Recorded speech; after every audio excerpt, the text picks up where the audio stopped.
साथियों, अगर आप भी किसी की मदद करते हैं और दान देते हैं और सोचते हैं कि मदद और दान जीवन में क्या काम आता है, तो इस कहानी को सुनने के बाद में ये आपको अच्छी तरह मालूम हो जाएगा कि किसी की भी मदद और दान जीवन में कभी बर्बाद नहीं जाते हैं।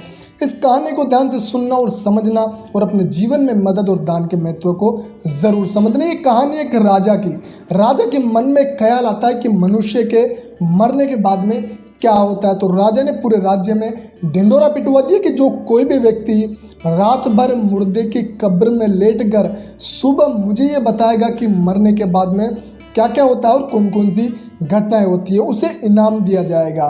तो पूरे राज्य में मुश्किल से एक कंजूस व्यक्ति तैयार हुआ। उस कंजूस व्यक्ति को कब्रिस्तान लाया गया। जब उसे कब्रिस्तान लाया गया तो रास्ते में उसके पीछे एक फ़कीर लग गया। फ़कीर ने कहा कि अब तो आप मरने जा रहे हो, कुछ खाने को दे दीजिए, कुछ दान दे दीजिए।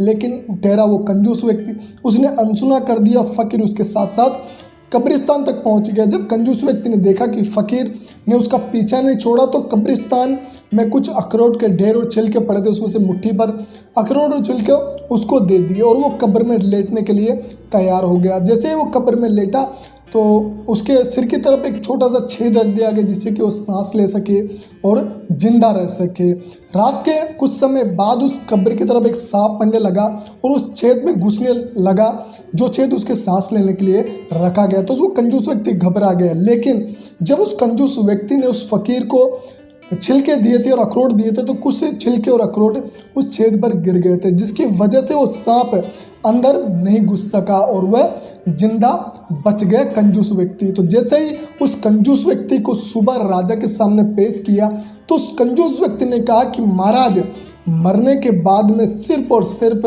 दान काम आता है, इसलिए आप दान जरूर करें और लोगों को भी प्रेरित करें।